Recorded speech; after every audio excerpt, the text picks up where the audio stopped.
Tonight. This is the world's first and only. Welcome to Queer News Tonight.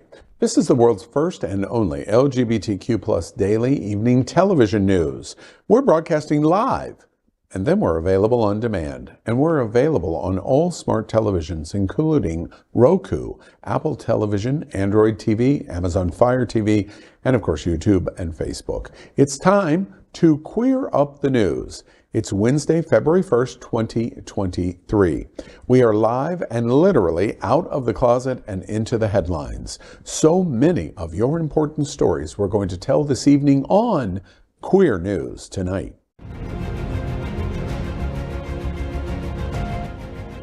This is the world's first live daily LGBTQ evening news show, literally out of the closet and into the headlines on Queer News Tonight with Al Ferguson.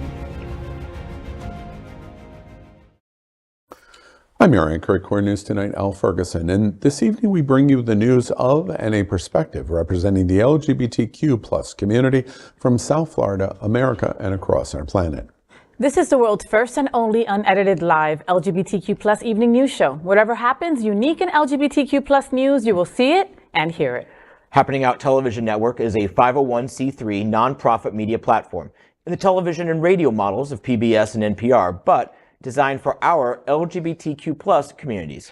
We are part of one of the largest LGBTQ plus media companies in America, Hotspots Magazine and Happening Out Television Network.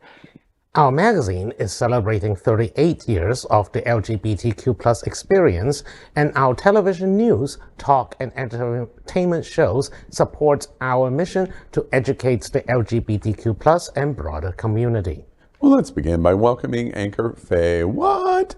She is a radio and television personality and has a popular blog and YouTube channel aiming to unite the L and the G together.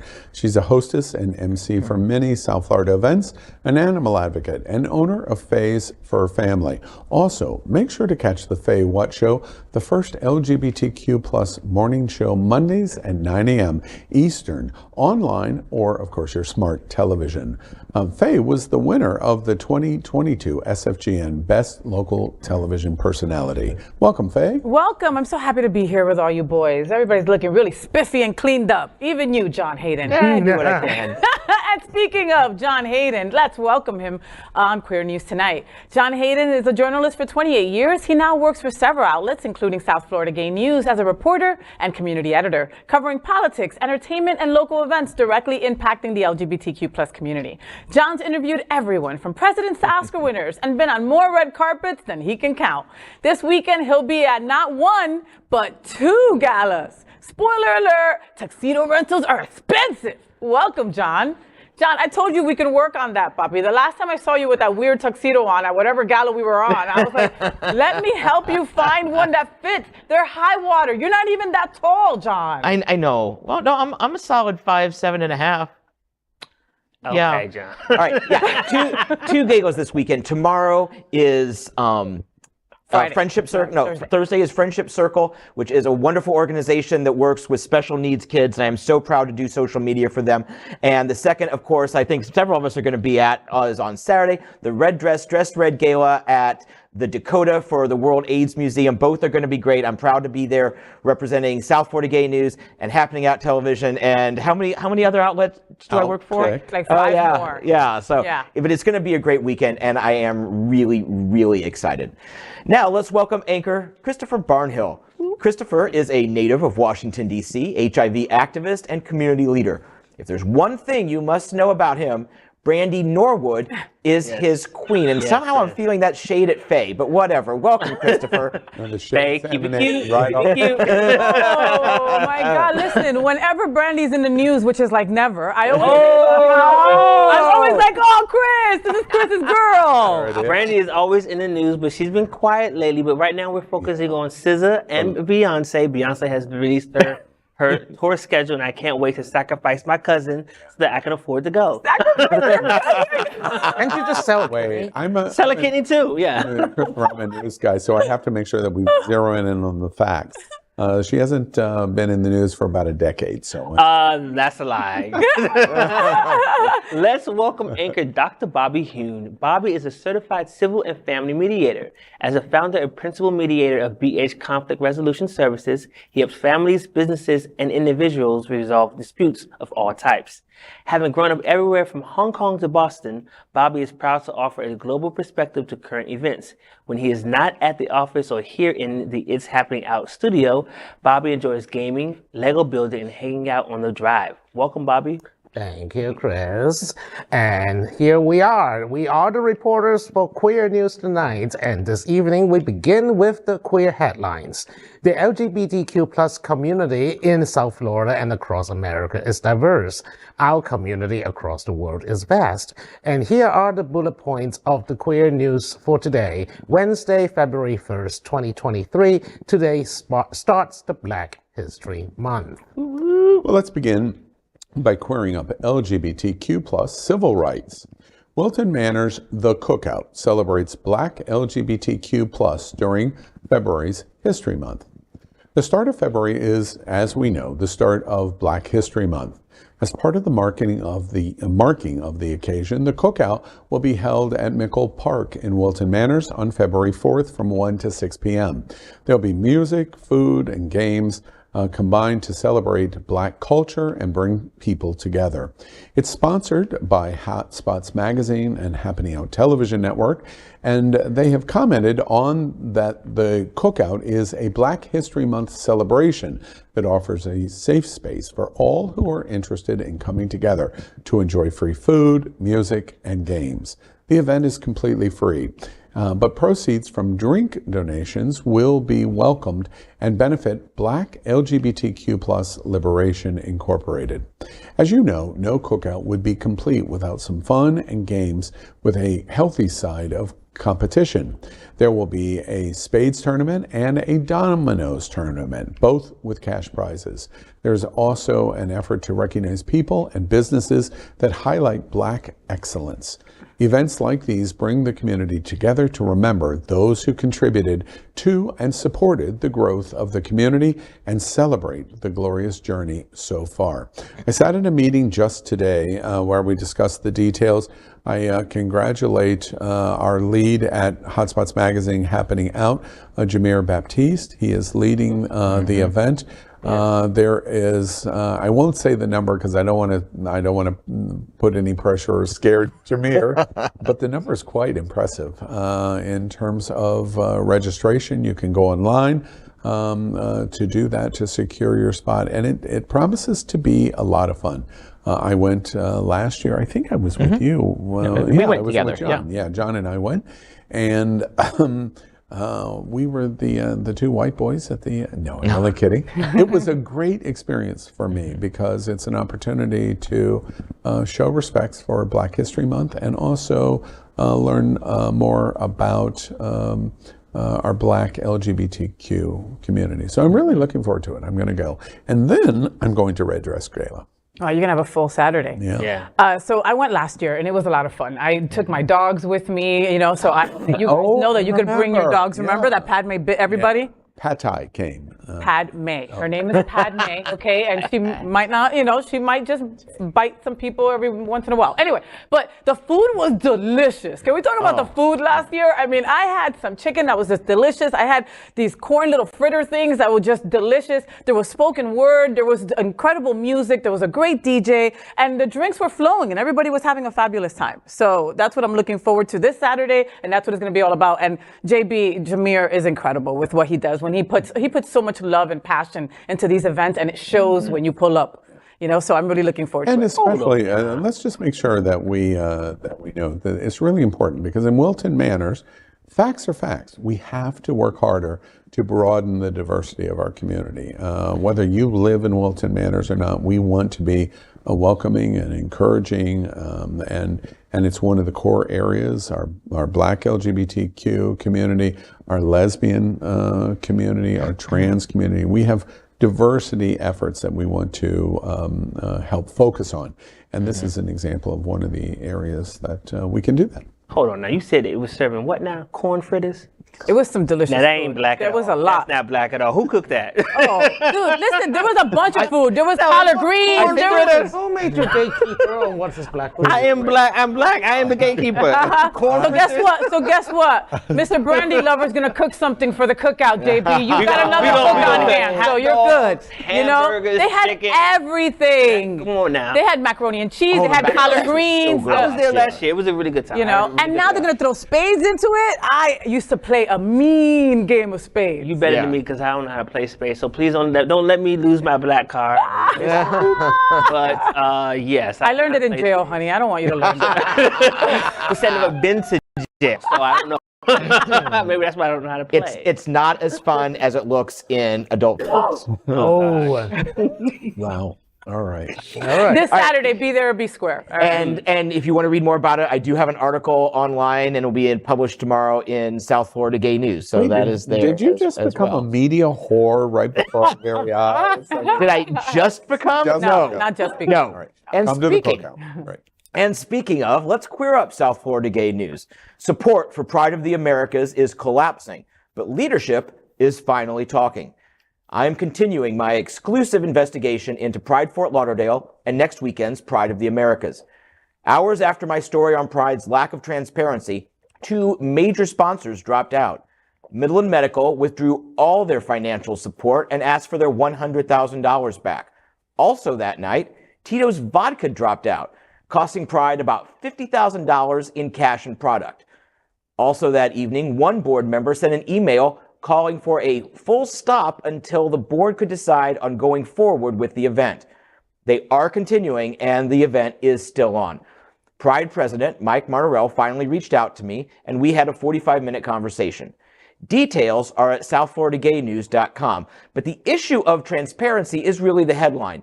He told me that minutes of the meetings, which by their own bylaws are required to be made public, were lost in updates to their website. And yesterday he clarified and said he didn't even know that it was required and said they haven't been a priority. We know they exist somewhere because I've seen some of them. And since the board secretary resigned last month, Martorell says it's an ad hoc job to even take minutes of meetings. All these stories are online now and will be on stands tomorrow. Coming online soon, my exclusive interview with Pride's Vice President, Stephen Crawford.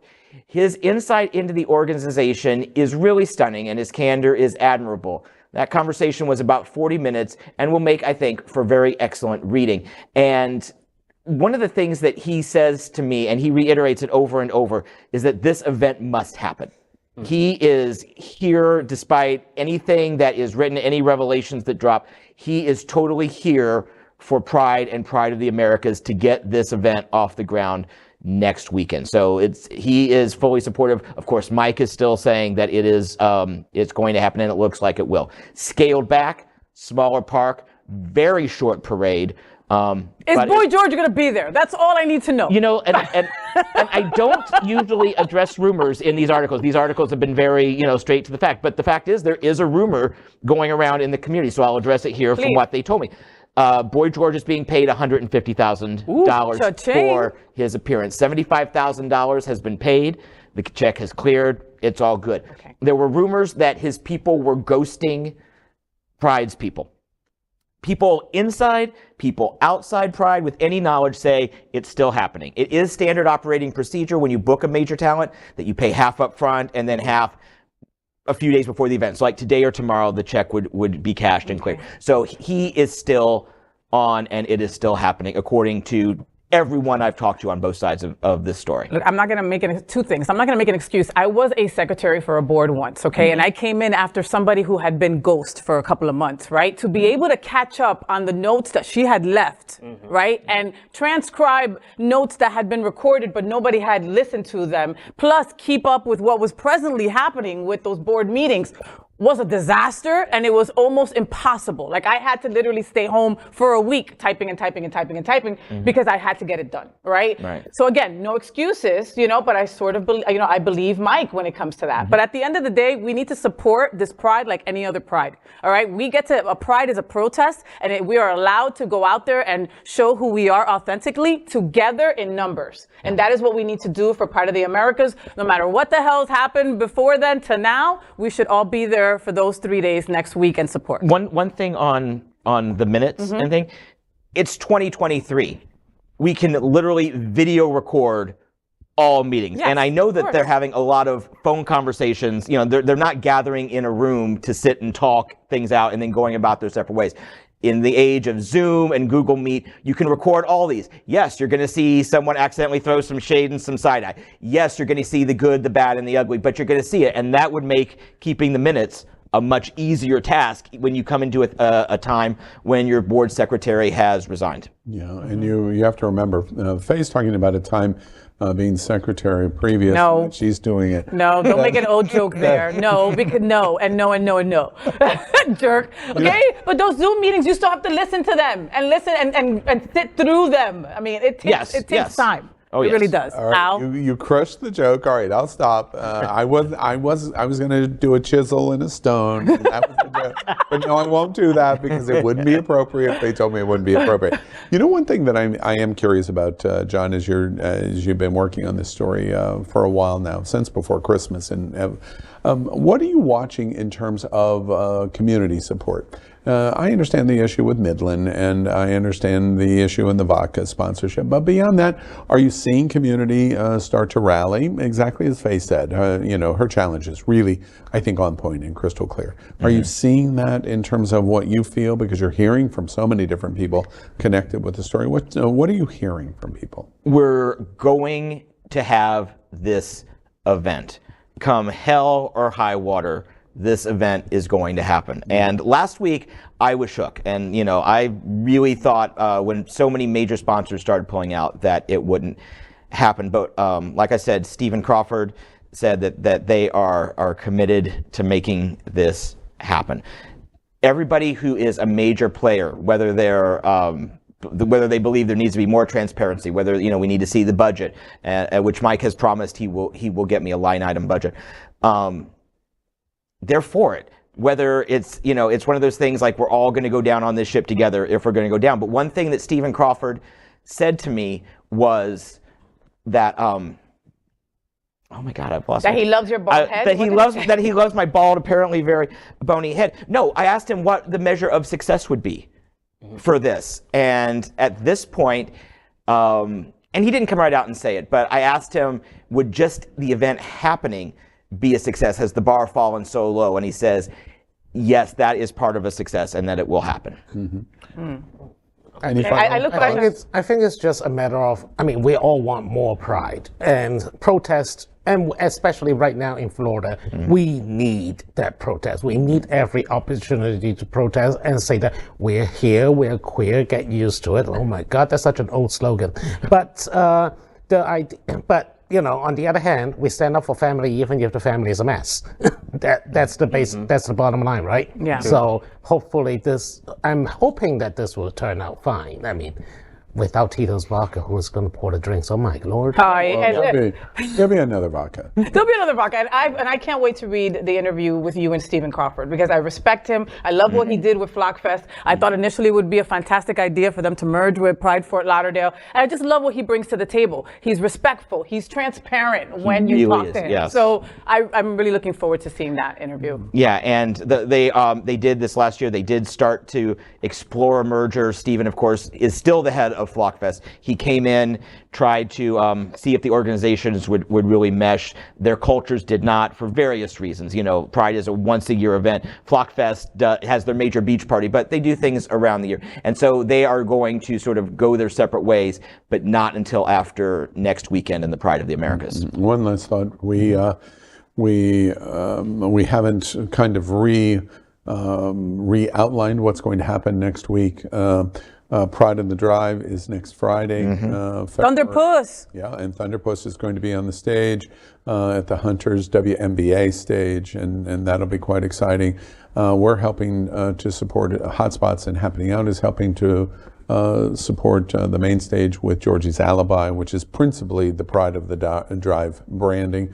And then there's activities all over, up and down the drive that'll be going on next Friday night. So it's a great representation for Wilton Manors in our support for Pride of Americas and for Pride Fort Lauderdale in Wilton Manors. It's separate and distinct because we do Stonewall Pride in June, but great support for Pride of the Americas and the Pride Fort Lauderdale organization Friday night in Wilton Manors. Then the parade and the festival, moving along at Las Olas Park. And so the parade will be on A1A. It will end right at the Las Olas Bayfront Park. The big garage, the big new garage on the Las Olas Bridge, that's exactly where the festival footprint is going to be. And that location, and then into the evening for the main stage of Boy George. So Saturday is going to be just absolutely fabulous. And then the pool party, remind me. Rock Bar. It's behind Rock Bar, With Prince Trilla. Hey, yes, Prince. And the Dave Club. It's going to be a fun weekend. And above all else, we're coming to the point where, okay, John's going to stay on this story for sure. We know he has everyone's confidence that he's going to stay on the accuracy of this story. And for all of the rest of us, it's let's support and go and have fun. That's I just need the calendar of how many prides we have in the area, because 5 or 6. Because when I'm from DC, we have 2 prides. You have Black Pride, you have the Capitol Pride. And it seems like every other weekend there's a pride event going on down here. Well, there's okay. So Stonewall Pride. So you should be. You're not going to count them right now, Bobby. No. It's only an hour. It's like there's many. There's so many. I will share my calendar with you, Chris. Thank you. I got you. And trust, Brandy's not at any of them. Over there, Well, she should be. Next up, we're going to queer up the worldview. Court rules the perception as gay could be eligible for asylum. A federal appeals court has ruled that a U.S. immigration board must decide whether non-U.S. citizens who are perceived to be gay or lesbian in their home countries can qualify for asylum in the United States, regardless of their actual sexual orientation. A 3-judge panel of the Ninth Circuit U.S. Court of Appeals has ruled that the U.S. Board of Immigration Appeals erred when it rejected the asylum bid of Rebecca Cristobal Antonio, a Guatemalan national who fled her home country due to threats of violence and persecution stemming from possible anti-gay animus. Antonio applied for asylum in 2014, claiming she feared she would be killed in Guatemala because of her perceived sexual orientation. Antonio says she wore men's clothing to work, which led people to conclude she was gay.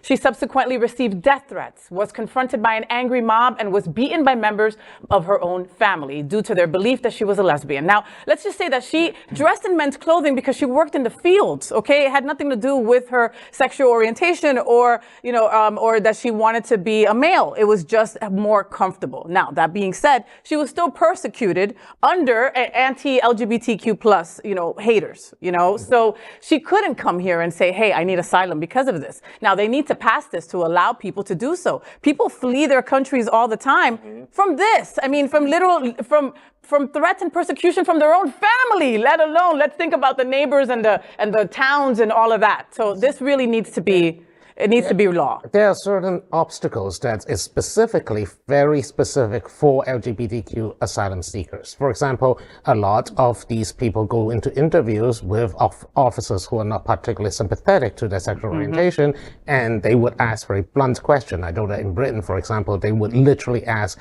like, if you have any records of you having sex with someone of the same gender in order to prove it. Like So basically, you have to make a sex tape. Right. The problem here is that how do you, if you're just, you can't just willy-nilly go out and, have sex with someone and record it and then present it as evidence.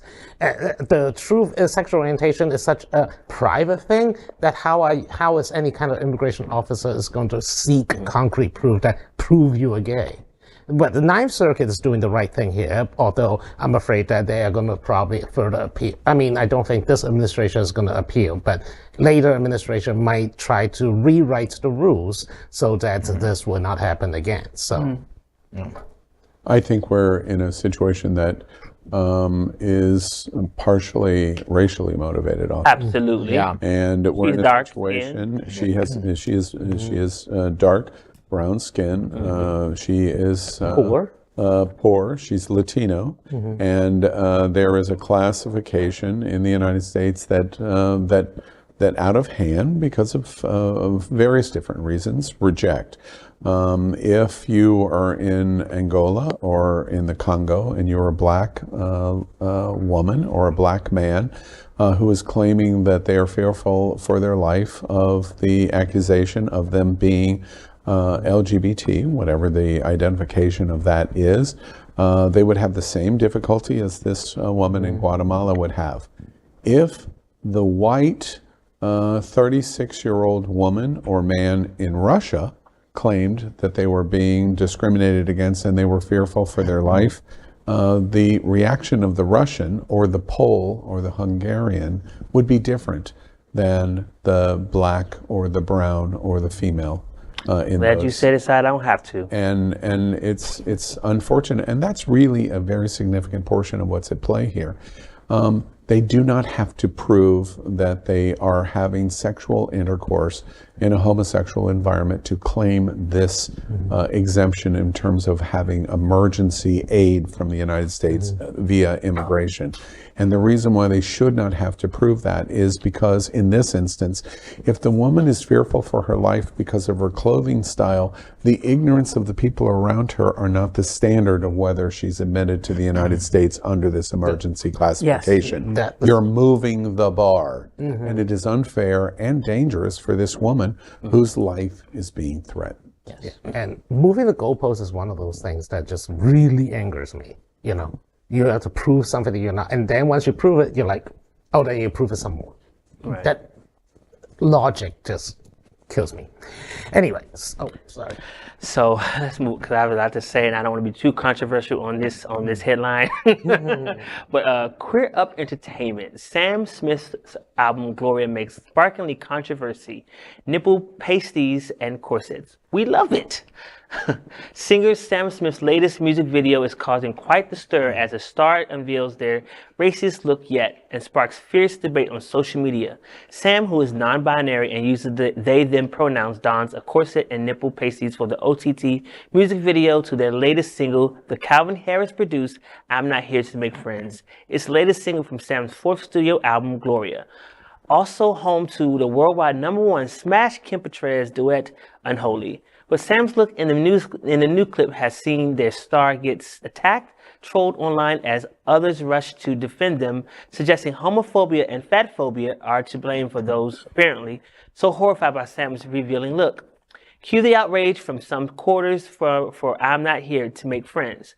One critic described the video as, I quote, monstrous, end quote, and I quote, degrading, end quote, while another accused Sam of, I quote, wearing their sexuality like a costume and shoving it in everyone's faces, end quote. Okay. I just gotta say, like, I've seen the video. One, I'm just really happy for Sam Smith for making better music, because I always kind of felt like his music was kind of dry. But it seemed like he's really coming to himself. And really, I'm sorry, themselves. Excuse me. I want to be correct when I say this. So if I make a mistake, I do apologize.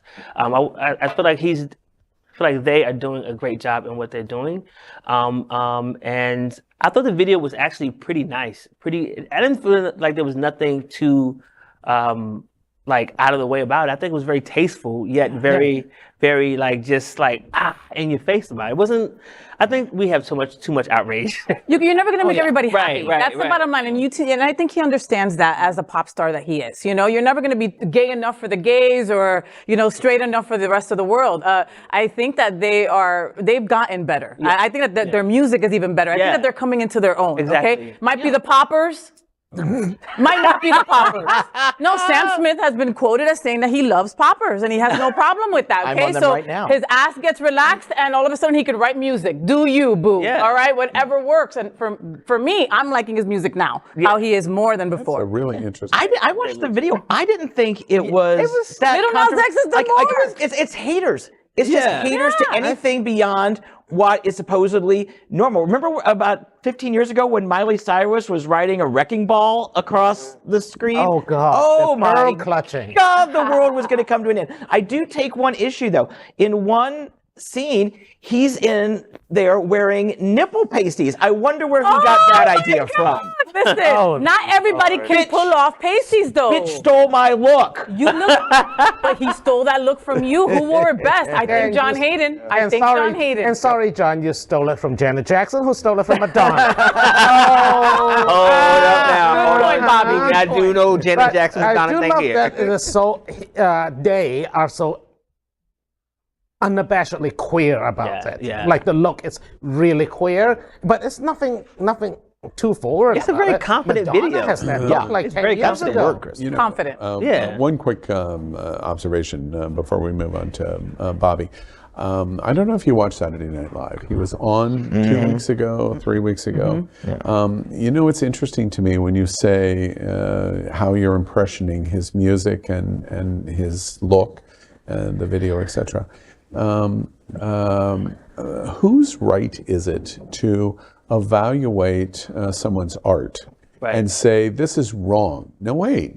It's different to say, I don't like this. But when it's wrong or it's monstrous, you're moving into a whole new classification. And I think you step across a line of going, no, I don't like this. I love Eminem. I have friends that are just foaming at the mouth critical of me when I support Eminem because I like the talent of Eminem. Me too. I see the same thing here. And one thing that I will say to you is I'm not particularly a gaga of his new music. I think it's interesting that you make the observation, wait, it's more mature, it's more interesting, which is, I'm hearing Fay loud and clear. Okay, and it makes me go, well, I've got to pay more attention because she's making a recommendation to me of Al, but you should be paying attention to this. The one thing I was paying attention on Saturday Night Live, his 2 numbers, I was watching a moving art piece. He was spectacular. That first number in the flowing colors and her coming out from under the dress, it was spectacular to watch. Mute and listen to no sound, and it was still beautiful to watch. Sam Smith was creating art before my very eyes. But shout out for Sam Smith on their 4th album, and he's a queer artist. They are a queer artist that is on top, and it's their 4th album, and they have a #1 single with another singer. So I'm like, this is amazing. Like, let's celebrate that fact that is a queer artist that is kicking ass. And at the end of the day, and #1. And just because Tucker Carlson doesn't like him, that's an embracement, right? That's even more of a reason for you to go check it out. Absolutely. When did Fox News become the arbiter of art? All right. Screw them. Anyways, let's queer up Road to Stonewall. Celebrating Black History Month, a tribute to trailblazing activists and pioneers. Black History Month was started by historian Carter G. Woodson in 1926. There are several organizations that help to celebrate and promote Black History Month, including the National Association of the Advancement of Colored People, also known as NAACP, the National Museum of African American History and Culture, and the National Black Justice Coalition. Happening Out Television Network is celebrating Black History Month, giving tributes to trailblazing activists and pioneers. Here is a list of famous and notable LGBTQ+ activists who contributed to and supported the Black LGBTQ+ community members and paved the better for them. Miss Major Griffin Gracie, a transgender rights activist and veteran of the Stonewall riots. Angela Davis, a feminist, scholar, and political activist known for her activism and advocacy around issues of race, gender, and social justice. Sylvia Rivera, a transgender rights activist and veteran of the Stonewall riots. Marsha P. Johnson, a transgender rights activist and veteran of the Stonewall riots. Bayard Rustin, a civil rights activist and advisor to Martin Luther King Jr., and Audre Lorde, a feminist, poet, and writer known for her activism and advocacy around issues of race, gender, and sexuality. Apart from these names, we celebrate activists like Ruby Corrado, Keith Boykin, and Laverne Cox this Black History Month. I have a confession. I did not know anything about Miss Johnson and all the other trans activists in Stonewall until very late after I had my gay awakening. I mean, I had the whole controversy really blew up when Ronald Emmerich did the Stonewall movie that didn't include any of those. And how did you feel about that, Bobby? I'm curious for you to literally come out late on your awareness of Marsha P. Johnson and Sylvia Rivera, and then you realize their importance to the LGBT movement. How did you feel about? Well, I always thirst for knowledge. I mean, as for someone who just loves to learn and curious about information, I like to absorb information. And for me, I find that it's kind of an injustice for these individuals to be ignored or sidelined in the pride narrative for so long. The idea, I'm not going to cast any blame here because it is what it is. But the narrative eventually was not inclusive of these individuals who are judged. Some of them were judged by the color of their skin. Please give me one more question opportunity. You are a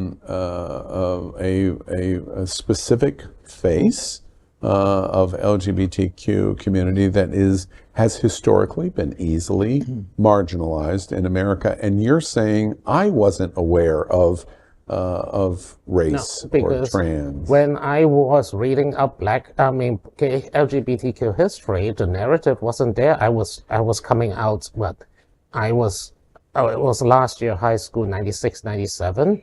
I mean, yes, there was a Stonewall narrative. There was a lot of talk about, history, but not that much. Not that comprehensive. And it was very, very sketched out in a way that, just a bunch of gay guys fighting back against cops who raided a bar. They never mentioned anything about transgender. They did mention some drag queens, if I remember correctly, about the reading material, but never talk about trans. So certainly not talking about the race of the participants. Or maybe even the specific names. Black History Month important? Yes. Very important. Absolutely. Very important. And I think that we also need to spotlight the folks that are still in our generation or in our lifetime that did so much. Obama, Diana Ross, Janet Jackson, Jesse Jackson, Angela Bassett, Tina Turner, Kevin Aviance for Ballroom. I mean, there's just so many different people that have been trailblazers that are still having to break the ceilings. And here we are in 2023. Yes, Black history is beyond Martin Luther King and Rosa Parks. Well, there's more people. But that's the thing. It's not taught. Black history in general, and I don't need to tell you this, history in general is not taught, and certainly LGBTQ is not taught. We're in an era of don't say gay in our schools. John, I've got a great idea. Let's get together, create a platform program. We'll help create an AP honors class. My God. Oh, wait. That would be great. That's not history to DeSantis. I'm sorry. Nope.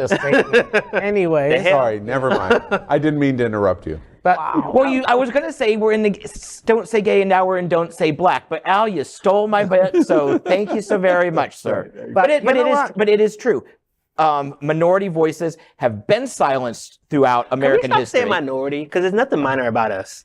I don't mean black. I mean gay as well. Yeah. We don't learn historic. It's all white. We use this term minority, and we got to listen to what we say when we say minority. It's saying that the people who are not minority are the majority, and we are minority. We're not minority. We're people. You know what I'm saying? There's nothing minor about us. Absolutely, I see that. So marginalized. Yes. Marginalized. One last thing that I ask you the questions about it, and I make the AP class joke. I came here in this summer, will be 5 years that I've come down to South Florida. And I will have to say, in terms of travel, very well traveled, lots of LGBT experience all over the United States, all over the world, lots and lots and lots and lots and lots of it. And, most people know that history.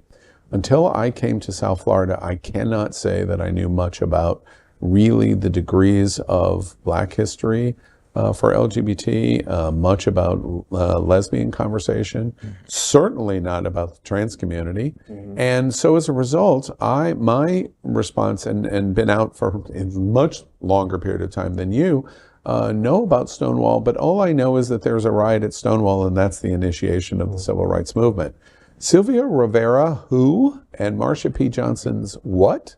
Those people as women of color and the trans experience and how that initiates the LGBT rights movement in America, I have to say, and in a very regretful way, I had basically no understanding of.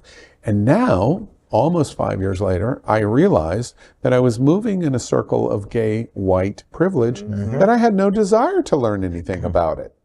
And unless we have that commitment to do that automatically, which we don't, or it to be taught in schools, which it won't, a Black History Month and a focus of Black history, especially as it relates for our communities of LGBT, is vitally important, because there are 16-year-olds right now that have never heard of Marsha P. Johnson, ever, and have no understanding of why they're so important to them. So we have an obligation in this month to, it sets it on a calendar, and not it's just kind of mechanical. Every day. Right. 306 Black history is 365 days of the year. We can't just confine it to one single month. And then when March comes, we move on to something else. It's every single We're going to day. move on to We've been here. in March, by the We've way. been here. I hear that loud and clear. It's an intention commitment. We have to start someplace. And I am the living proof of it. I talk about our marginalized communities inside LGBT all the time.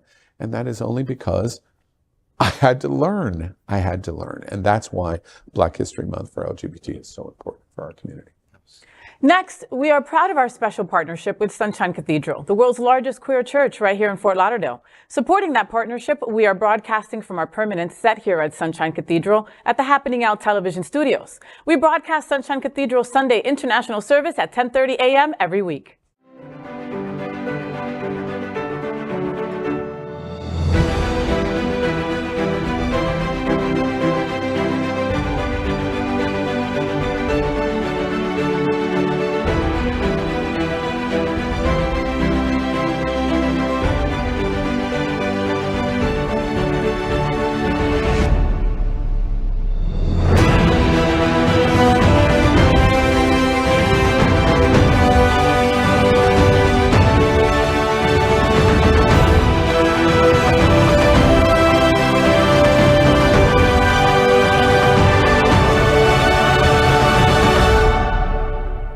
Hello, my name is Peter Basuito, also known as My Big Funny Peter.